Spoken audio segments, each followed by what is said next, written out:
Anthropology की coaching मैंने वैद sir से ली थी, जो कि मतलब उनके जो रोल रहा गाइडेंस का, वो मेरे लिए बहुत, मैं उसको पिवटल मानता हूँ अपनी सक्सेस में।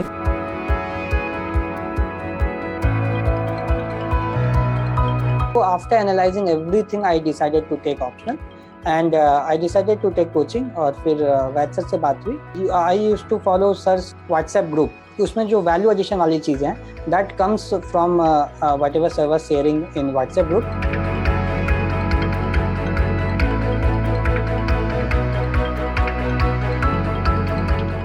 Coming to Anthro, actually I've given my first attempt with public administration, then I came to Sir after failing it.